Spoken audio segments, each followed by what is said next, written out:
사람이 어떤 존재입니까? 사람은 접촉의 존재, 또 안기는 존재, 품기는 존재, 이렇게 말할 수 있습니다. 아기가 태어나면 엄마는 아기를 안아줍니다. 어쩌면 아기와 엄마의 관계는 늘 품어주고 만져주고 또 함께하는 그런 관계라고 할 수가 있습니다. 어린 아기가 울면은 엄마는 품에 안고 아이를 다독이면은 아이는 울음을 그치도록 되어 있습니다. 어쩌면 엄마의 품은 하나님의 품을 대신했다, 그렇게도 말할 수 있습니다. 결국 인간은 하나님의 품을 떠나서는 살 수 없는 존재로 지음을 받았습니다. 미국의 제임스 하디슨이라는 분이 인간은 접촉의 존재다, 그렇게 말을 합니다. 인간은 접촉 없이는 살아갈 수 없는 존재입니다. 하나님과의 접촉, 부모와의 접촉에서 사람의 생명이 태어납니다. 미켈란젤로가 창조라는 그림을 그렸습니다. 거기는 아담이 태어나는 그림입니다. 그런데 그 옆에는 하나님을 상징하는 신의 손길이 있습니다. 이것은 무엇을 말하느냐 하면은 사람이 태어나는 것도 하나님의 접촉으로 태어난다, 이렇게 말을 하고 있는 거죠. 미국의 르네 스피츠라는 의사가 시드는 병이라는 책을 썼습니다. 이분은 특별히 의사지만 고아들에 대해서 굉장히 관심을 많이 가지고 그 부모 없는 자녀들이 얼마나 힘들까, 그 아이들에게 잘 양육을 해야 되겠다, 그래서 자기 병원에 아이들의 시설을 갖추고 그리고 고아들을 받아서 그 아이들에게 모든 최고의 위생시설을 통하여서 또 영양분 많은 음식을 주면서 최고의 참 모든 방면에 최선의 노력으로 아이들을 키웠습니다. 그런데도 이 아이들은 매일 병에 시달리고 그리고 아이들의 모습이 밝지를 못한 것입니다. 그 고민거리가 많이 생겼어요. 이 아이들에게 이렇게 최상의 것을 지급해 주어도 어떻게 아이들은 이렇게 늘 우울하고 병에 시달려 있을까? 이 스피츠 박사가 자기가 한 번은 휴가를 저 시골로 갔다 합니다.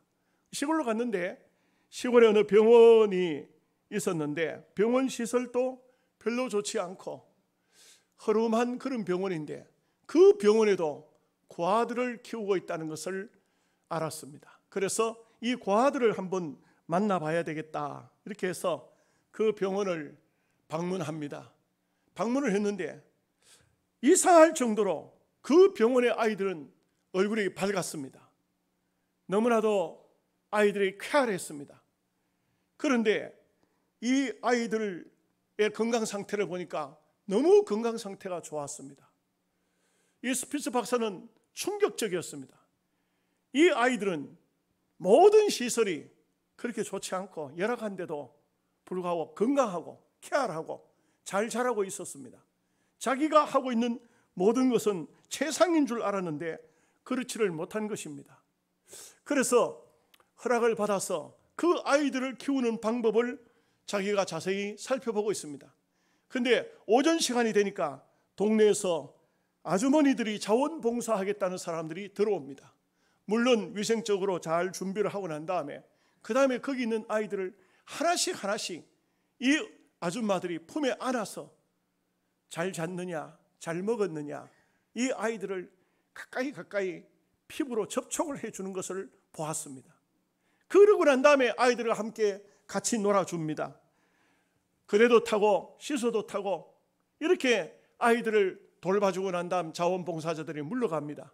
그런데도 아이들은 부모가 없는 아이들이지만 그러나 그 아이들은 부모가 없다는 생각을 못할 정도로 쾌활하고 즐거운 삶을 살고 있는 것을 보면서, 그러면서 르네 스피츠 박사가 그때에서야 비로소 안 것이, 사람은 접촉하지 않고는 어떤 조건이 좋아도 훌륭한 삶을 살기는 어렵구나, 이것을 보았다는 것입니다. 모든 것을 다 갖추어 줘도, 모든 것을 다 주어도 사실상 입으로가 아니라 몸으로 사랑을 표현하지 않으면 진정한 사랑이 될 수가 없습니다. 여러분, 저는 어느 책을 읽는 가운데 이름은 생각나지 않지만 루마니아의 대통령이 된 사람이 루마니아를 공산주의로 선포했는데, 그런데 그 사람이 어린 시절에 천주교에서 신부님을 도와 포도주 잔을 들고 가다가 넘어지는 바람에 포도주를 쏟아버렸다고 합니다. 그랬더니 그 신부가 이 아이를 따귀를 때리면서 너 자식 다시는 성당에 들어오지 마. 그 길로 나가서 그 아이는 하나님 없는 삶을 살다가 정치에서 성공을 해서 대통령이 되었을 때 그 나라를 공산주의로 선포해 버렸다는 것입니다. 이것은 얼마나 무서운 얘기인지 모릅니다. 사랑이라는 것은 결코 그냥 사랑한다 이렇게 되어서 사랑이 되는 것이 아닙니다. 특별히 우리가 사람과 관계 속에서는 이 사랑이라는 것은 매우 중요하기 때문에 이것은 하나님 오늘 말씀하시기를 내가 너희를 광야에서 품에 안았다고 말씀하고 있습니다. 우리 사람들은 잘 느끼지 못하지만 하나님께서 나를 품에 안으셨다, 이것을 깨닫고 안다는 것은 정말 중요한 신앙의 삶에 있어서 하나의 획기적인 그런 신앙 삶이 될 수가 있는 것입니다. 여러분, 우리가 살다가 보면 사람과 관계 속에는 오해도 생깁니다. 많은 오해가 생깁니다. 살다가 보면 또 때로는 생각지 않았던 분노가 생기기도 합니다. 이럴 때 분노를 일으킨 사람이, 오해를 일으킨 사람이 해결할 수 있는 방법이 무엇일까요? 특별히 학교에서 선생님들, 또 부모들, 사회에서 어른들이 약자, 또 부족한 사람, 어린아이, 이들을 대하는 태도가 어떠해야 할까요?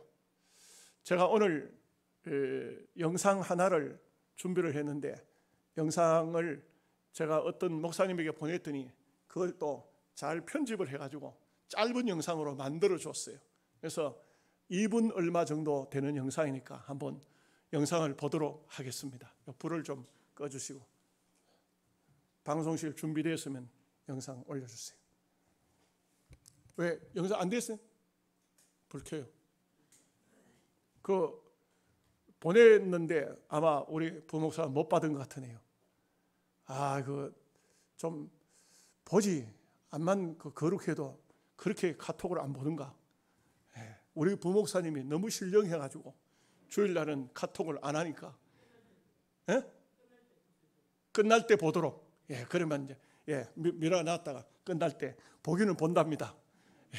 이제 알아채. 내가 전화를 해야 되는데 안 했더니만 그래 됐습니다. 자, 하나님은 첫째 우리를 안아주셨다 했는데, 하나님은 하나님의 백성을 품에 안고 계시는 것입니다. 품에 안았다는 것은 사랑을 의미합니다. 여러분, 남녀 간의 사랑도요, 사랑하는 사이가 되었을 때 포옹을 하죠. 이 포옹을 하면은 그 포옹을 하는 데서 거기서 그냥 사랑한다 이런 것을 머리로 아는 것으로 그치지 않습니다. 비록 포옹을 하고 헤어졌다 할지라도 그 메마른 어떤 사랑의 이치를 마음속으로 깨닫는 것이 아닙니다. 돌아와서도 어쩌면은 그 사랑의 흥분이 그대로 여운이 가슴 속에 남아있는 것입니다. 이것이 사랑의 어떤 표시죠. 우리가 하나님의 사랑을 확인한다는 것은 매우 중요합니다. 여러분, 미국에 오프라 윈프리라는 토크쇼를 하는 여인, 참 제가 볼 때는 못생겼어요. 몰라요. 미국 사람들 어떻게 보는지 모르지만 여러분들도 아시죠 아마. 못생겼고. 그런데 그 윈프리가 토크쇼를 진행을 하면 많은 사람들이 거기에 집중을 합니다. 빠져요. 그냥 빠져요. 이 윈프리는 굉장히 그 지난 과거가 아픔이 많아요. 눈물이 많은 사람입니다. 그러다 보니까 토크쇼를 진행하는 중에 자기 이야기를 조금씩 하는데 그냥 전 세계의 사람들을 다 막 빨아당길 정도로 흡수가 돼요. 그 지난날의 아픔이, 고통이, 괴로움이 그로 하여금 많은 사람에게 눈물을 흘리게 하고 공감을 불러일으키는 그런 일을 하고 있습니다. 이 윈프리는 2004년에는 유엔이 선정한 올해의 지도자상을 받았습니다. 그녀는 어린 시절에 정말 비참하게 살았습니다. 아버지와 어머니는 이혼을 했습니다. 그리고 아버지는 한 번도 윈프리를 사랑한다는 말을 해준 적이 없습니다. 그의 어머니는 그 딸을 품에 안아준 적이 단 한 번도 없다고 합니다. 부모 이야기만 나오면, 어머니 아버지 얘기만 나오면은 그러면 마음에 큰 상처가 되어서 가슴에 찬바람이 분다는 것입니다. 그런 시절을 지났습니다. 이런 사람에게도 그리스도의 사랑이 들어가니까 변화가 되는 것 같아요. 놀라운 일입니다. 저도 오프라 윈프리의 간증을 들을 때에 저도 참 간증을 들으면서 눈물이 많이 나더라고요. 왜냐하면 저 역시 어린 시절이 그와 별반 다르지 않았기 때문에, 저도 역시 어머니는 잘 모르지만 우리 아버지가 단 한 번도 안아주기는커녕 제 손 한 번 잡아준 적이 없는 전통적인 유교적인 집안에서 성장했기 때문에 그러한 것입니다. 그렇기 때문에 어쩌면은 만약에 예수님을 제가 몰랐다면 어떠했을까 그런 생각도 해봅니다. 동병상련이라 할까요? 같은 병을 앓는다고 할까요? 이런 참 마음, 이것이 그 윈프리의 토크쇼를 보면서 느꼈습니다. 누가복음 15장 20절 말씀에 보면 이에 일어나서 아버지께로 돌아가니라. 아직도 거리가 먼데 아버지가 그를 보고 측은히 여겨 달려가 목을 안고 입을 맞추니. 누가복음 15장에 하나님 아버지를 탕자의 비유에서 아버지로 말씀하고 있습니다. 그 아버지는 아들이 제사를 먹어 치웠느냐, 어떻게 살았느냐, 돼지우리 속에 있다 왔느냐, 창기와 함께 살았느냐, 이런저런 게 아무 어떤 것도 질문도 어떤 말도 나오지 않습니다. 그냥 아들이 돌아왔을 때 쫓아가서 그냥 품에 안은 것입니다. 이것이 그 아들로 하여금 그 아버지 품에 안기는 순간 그 아버지의 사랑을 느끼게 되고 평생 아버지를 위해서 남은 생을 살게 되는 제2의 도약기가 되어지는 것이죠. 그 우리가 하나님의 사랑을 깨닫느냐 아느냐 하는 것은 얼마나 중요한지 모릅니다. 미국의 정신신체학회라는 곳이 있습니다. 이곳에서 발표한 내용이 수많은 연구 끝에 결론 딱 내린 것이 있는데 뭐냐면 안아주면 건강해진다. 안아주면 건강해진다는 것입니다. 요즘에는 애들도 함부로 안을 수 없어요. 제가 영양서북교회에 와서 주일학교 애들은 그냥 예배 시간에 오면은 애들 내가 만나는 애들마다 품에 안아줬었어요. 근데 지금은 그러지를 못해요. 남자아이든 여자아이든 간에 남의 아이는 안았다가는 큰일 나요. 잘못하면 목사도 영창 들어간다고요. 그런데 미국이라는 사회 속에는 그 모르는 사람 같으면 그렇게 못하지만 아는 사람들은 성인들도 남녀가 그냥 친한 사람들은 품에 안아요. 그러다 보니까 코로나가 세계 1등으로 발전했는지 모르겠습니다만 하여간 이게 어쨌든 간에 품에 안는다는 것은 그냥 악수를 하는 거하고는 달라요. 심지어 안고 어떻게 합니까? 볼에다가 입을 맞추지 않습니까? 이것은 어떻게 보면 하나님께서 이미 그것을 우리 하나님의 백성들에게 자기도 나도 너희를 안았다는 그 아주 친밀감을 느끼게 해주는 그런 사랑의 표시가 아니겠습니까? 내가 너를 사랑한다 100번 말하는 것보다 하나님께서 내가 너를 품에 안았다. 이사야서에 보면은 거기는 내가 너를 품에 안고 젖을 먹였다. 하나님 아버지라 하지만 이사야서는 하나님의 어머니라는 내용이 흐르고 있어요. 어머니가 젖을 먹이잖아요. 내가 너희를 임신했고 내가 너를 낳았고 내가 너를 품에 안고 내가 너에게 젖을 먹였다. 이것은 어머니와 같은 내용이죠. 그래서 우리가 어찌 보면은 하나님은 우리를 그만큼 친밀하게 우리를 자식으로 이렇게 여기고 있다는 것입니다. 앞서 말씀드렸거니와 어머니가 자식을 품에 안는 것처럼 이것은 하나님의 그 귀한 사랑을 어머니를 통해서 자식에게 전달하고 있는 것이죠. 우리는 하나님의 사랑을 알아야 됩니다. 여러분, 시인 중에 한 사람이 여의도 시인이라는 사람이, 여의도 그 서울에 있는 여의도가 아니고 이름이 여의도 시인. 이해가 안 되나요? 여의도 시인이 있어요. 그 시가 찬양시 노래가 됐죠. 내가 너를 안았다. 너도 내 손 잡았구나. 나는 널 이미 품에 안았다. 너의 숨소리를 내가 듣고 너의 가슴 내가 안다.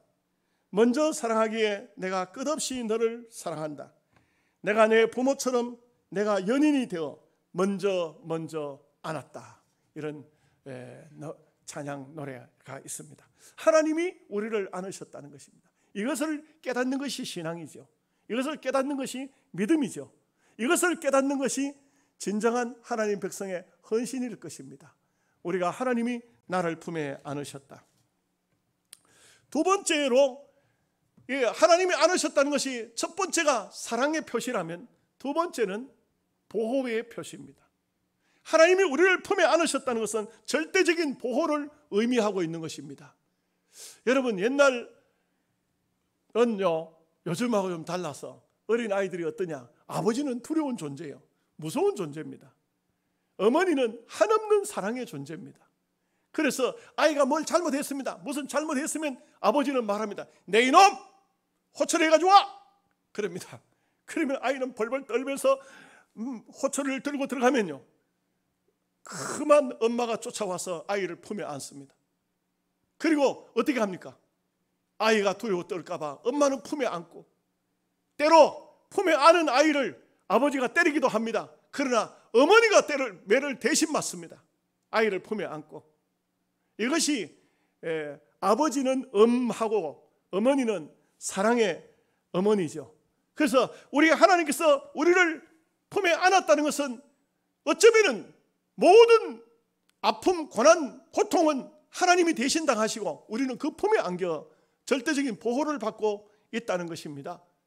사무엘상 25장 29절 말씀에 보면 사람이 일어나서 내 주를 쫓아 내 주의 생명을 찾을지라도 내 주의 생명은 내 주의 하나님 여호와와 함께 생명 싸개 속에 쌓였을 것이요 내 주의 원수들의 생명은 물매로 던지듯 여호와께서 그것을 던지시리다.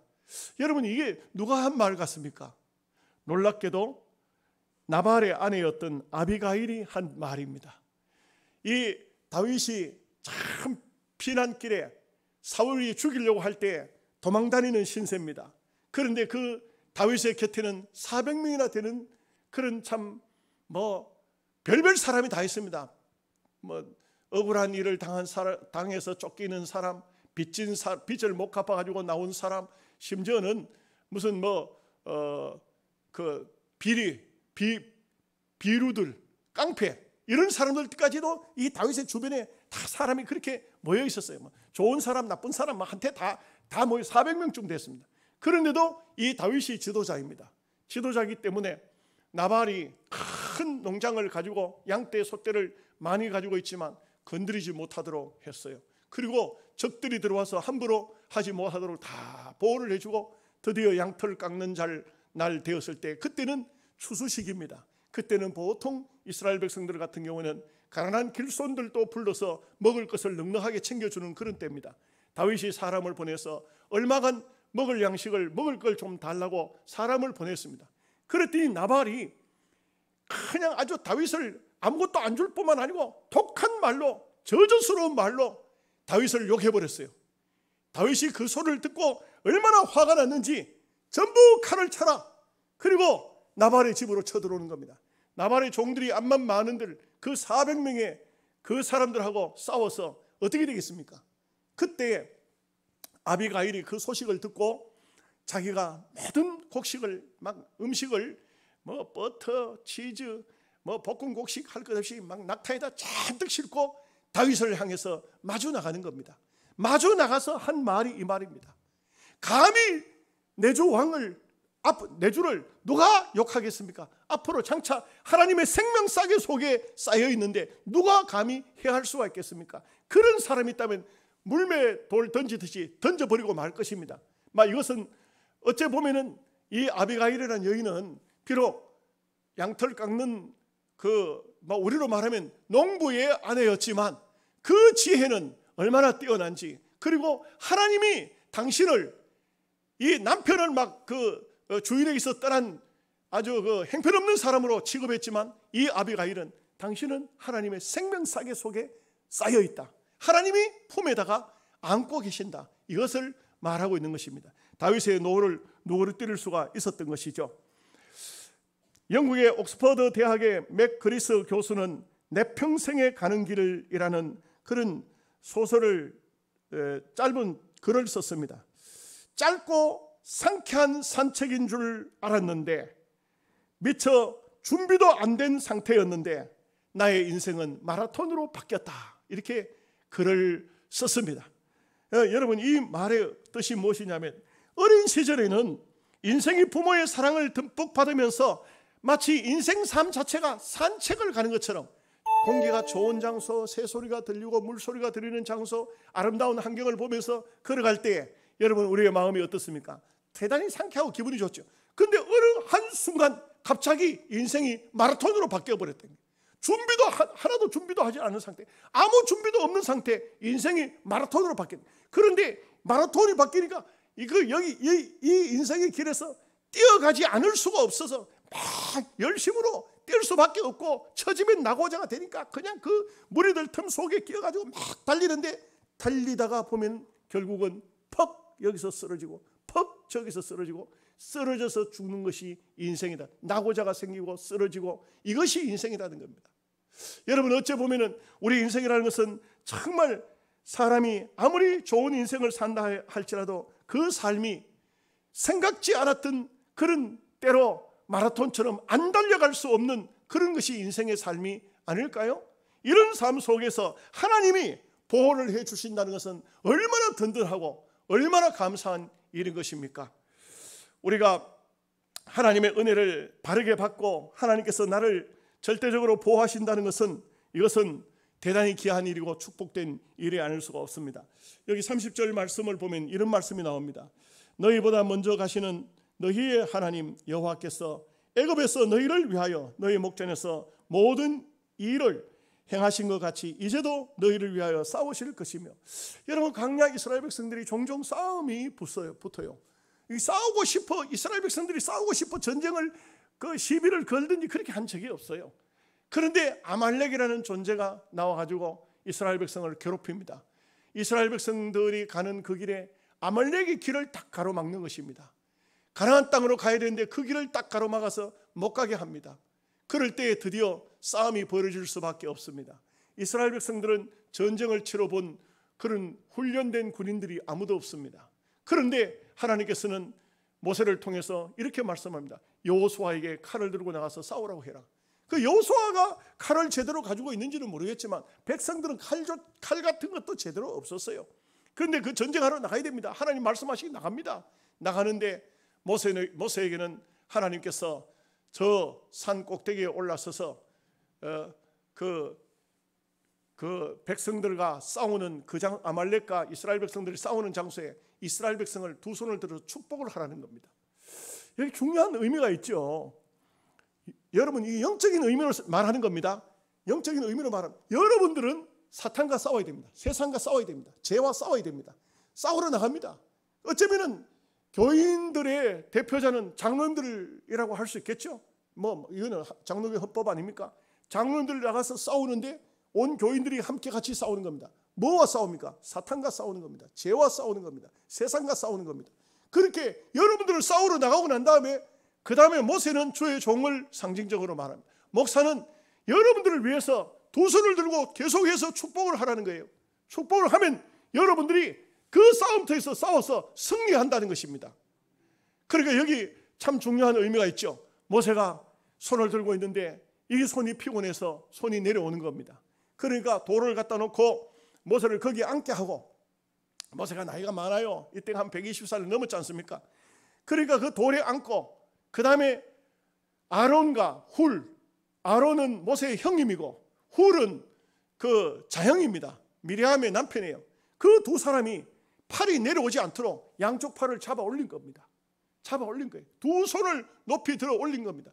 두 손을 들고 있으니까 이스라엘 백성들이 아말렉과의 싸움에서 절대 지지 않더라는 것입니다. 축복의 손이 올라가니까 계속해서 싸워서 승리하더라는 겁니다. 그 여러분 중요한 게 있어요. 모세가 훌륭해서 이스라엘 백성이 이겼을까요? 여호수아가 전쟁을 잘해서 이겼을까요? 아론과 훌이 공로자입니까? 양손을 받쳐 올렸으니까? 아닙니다. 싸우신 분은 여호와 하나님이십니다. 성경이 말하기를 내가 너희를 위하여 싸우리니 너희는 가만히 있을지니라. 하나님 말씀대로 그냥 순종해 살면 되고 싸우는 분은 하나님이시라는 겁니다. 오늘 하나님이 싸우시고 하나님이 하나님의 백성을 보호하시기 때문에 하나님이 보호하신다는 말씀이 바로 품에 안아주신다는 이런 말씀이 되는 것입니다. 그래서 우리가 성경을 통해서 깨닫는 것은 하나님이 당신의 백성을 품에 안고 계실 때 그 누구도 함부로 침범할 수 없다는 것입니다.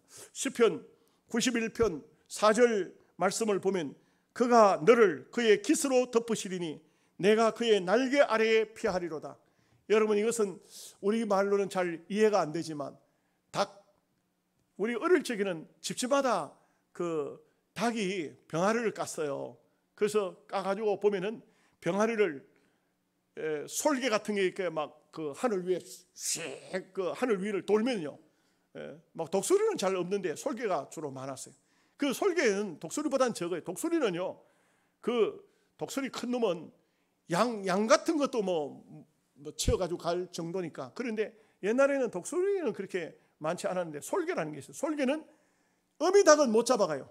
병아리는 막 한순간 그냥 하늘에서 손살같이 내려와서 병아리 낚아채는 거예요. 그렇기 때문에 이 솔개는 쥐 같은 거, 이런 동물들, 작은 토끼 같은 어린 동물들, 이런 걸 낚아채가지고 가는데 병아리를 특별히 시골 같은데 병아리 집집마다 병아리가 다 있으니까 병아리를 많이 낚아채 간다고. 그때 어미닭이요 어떻게 알았는지 뭐라고 부르면 우리가 어릴 적에 봤어요. 여러분들 아마 보신 분은 많을 거예요. 아마 이 젊은 사람들은 잘 모르지만 이 병아리가 날개도 제대로 안 난 놈이 양쪽 날개를 하늘로 뻗치고 막 쫓아가지고 그래가지고 어디로 가느냐? 전부 어디 담 밑에 들어가고 집담 밑에 아닙니다.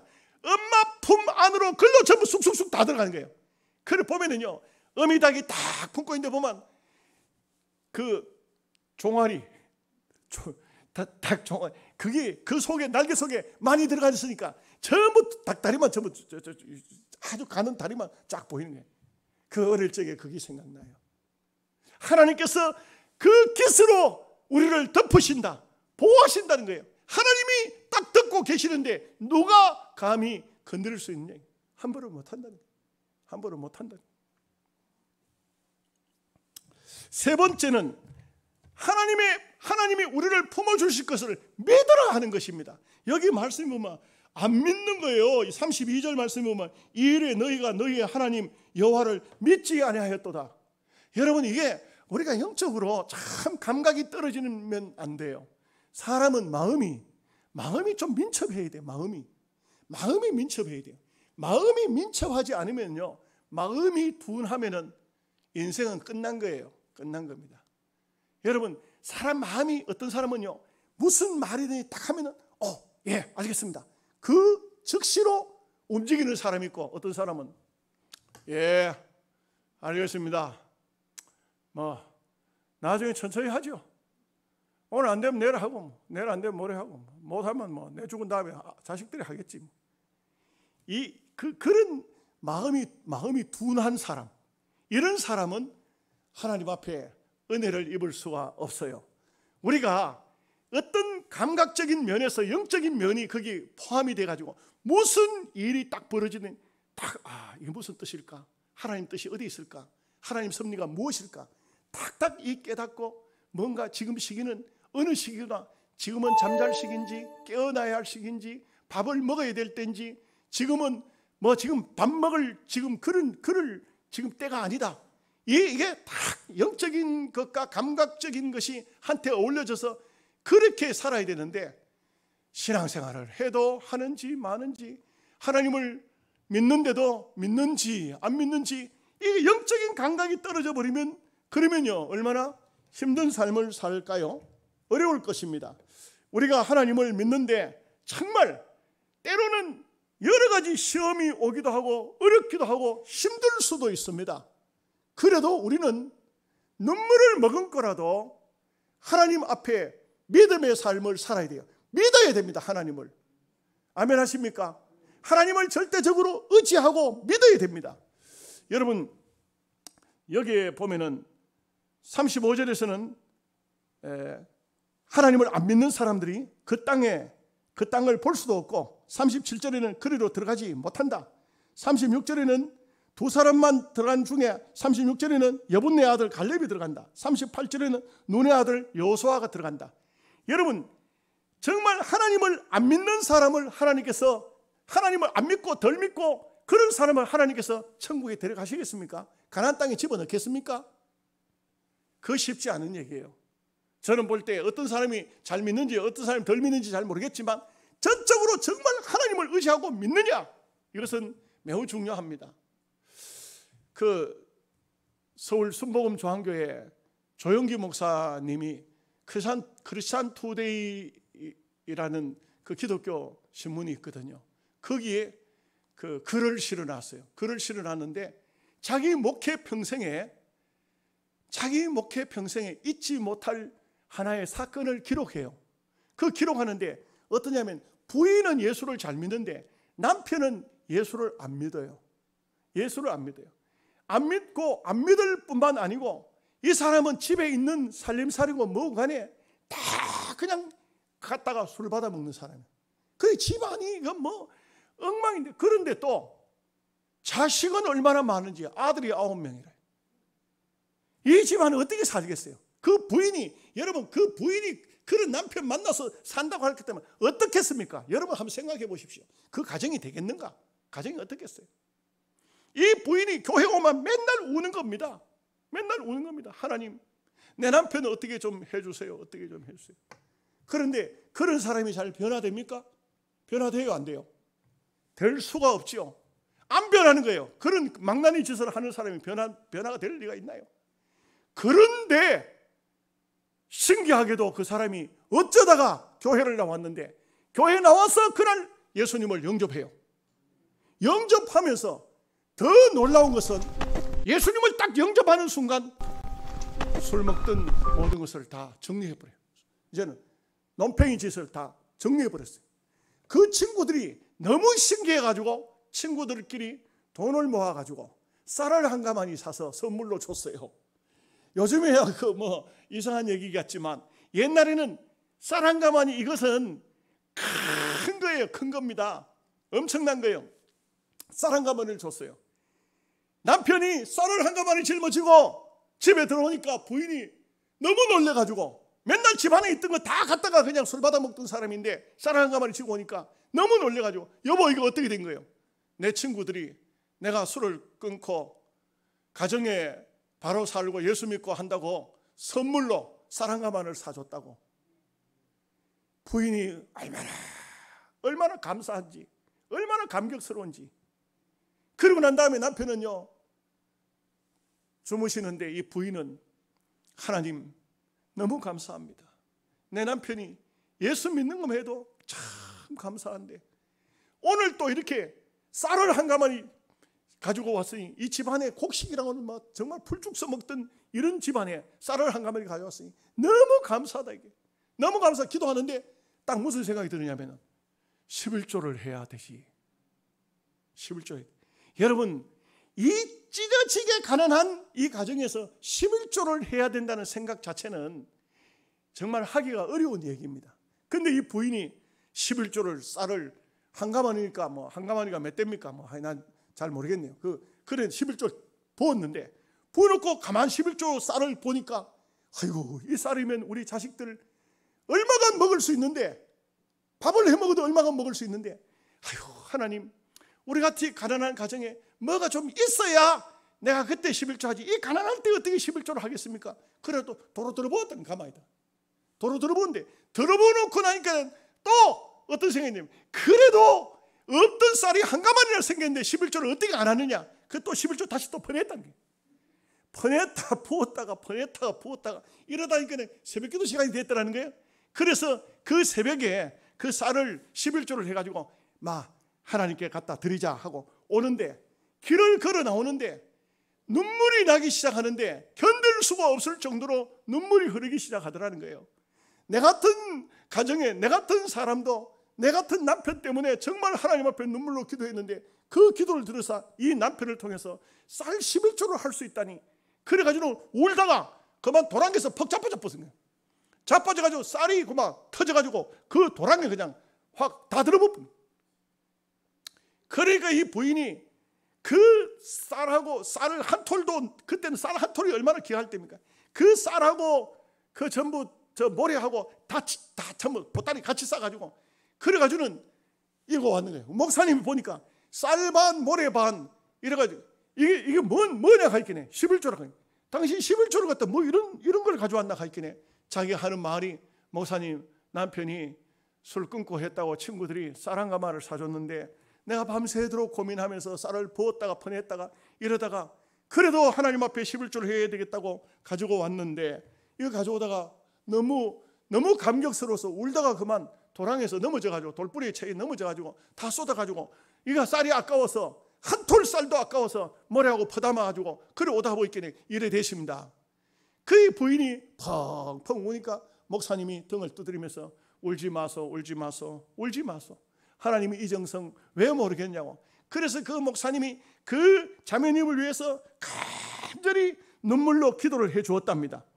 기도를 해 주었는데 여러분 시간이 좀 지나니까 그 아들들이 참 공부를 잘하고 그리고 그 아들들이 하나씩 복을 받기 시작하는데 제일 큰 장남, 이 장남이 500명을 거느린 회사의 사장님이 되셔가지고 그래가지고는 1년에 자선단체에 달러로 20만 달러를 1년에 매년 자선단체에 기부를 한답니다. 그런 아들이 됐고 둘째 아들 의사가 됐답니다.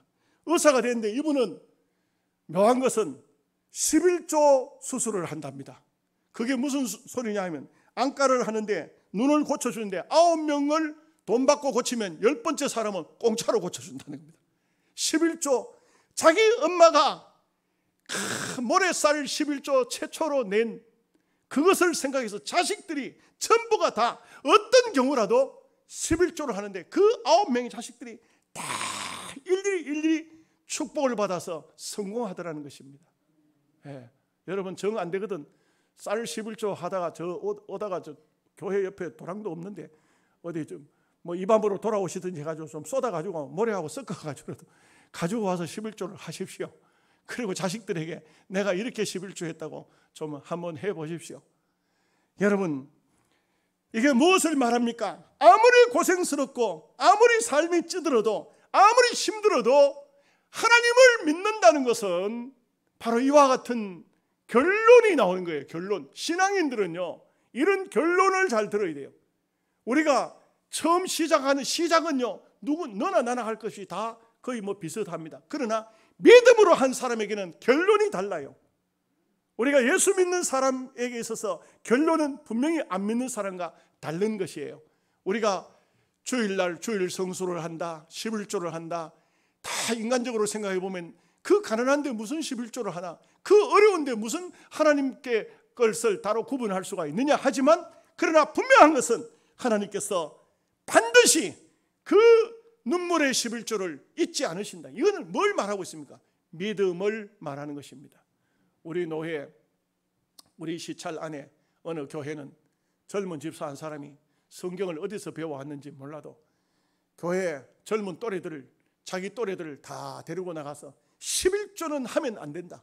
11조는 구약에는 나오는 것이지 신약에는 11조 하라는 말이 없다. 이래가지고 11조 하던 사람까지 믿음을 다 깨뜨려가지고 11조를 못하게 한다는 거예요.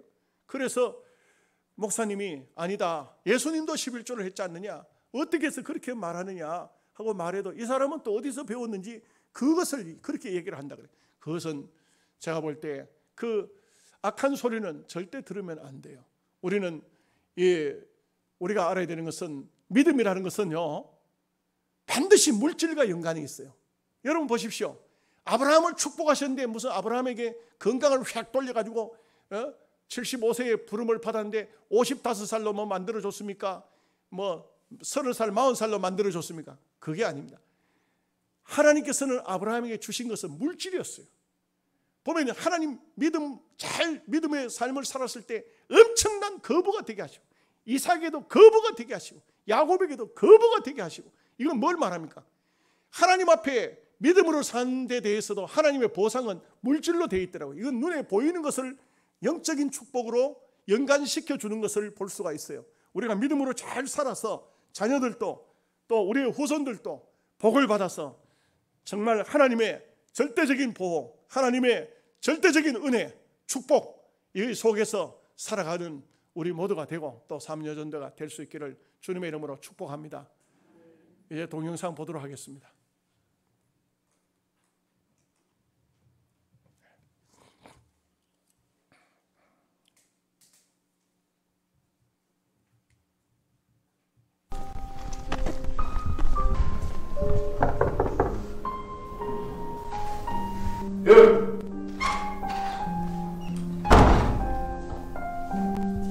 Kdo? Chceme vonec? Zíde to. Kdo?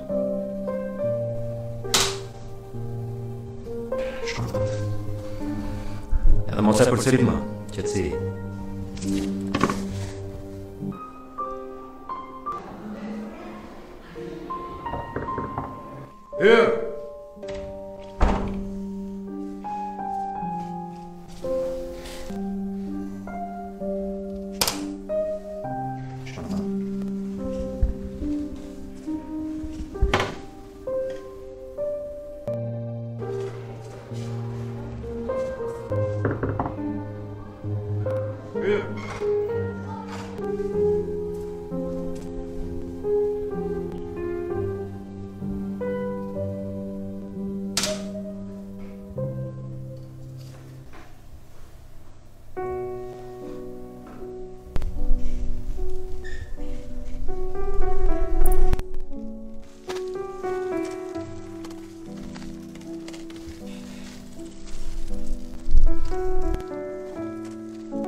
이렇게 마지막에 볼 것 같았으면 다 볼 걸. 뭐 큰 또 더 긴 영상을 봐도 뭐 별 다른 건 없습니다. 사람이 사는 사회 속에서는 생각지 않았던 오해가 생기기도 하고, 또 이 일로 말미암아서 어떤 경우에는 선의의 피해자가 나오기도 합니다. 그러나 분명한 사실은 안아줌, 여기에서 모든 문제가 잘 해결될 수 있습니다. 여러분의 삶 속에도 하나님의 안아주심 같이 안아줌에 귀한 은혜와 축복이 있으시기를 바랍니다. 기도하겠습니다. 하나님, 우리 아버지, 은혜와 사랑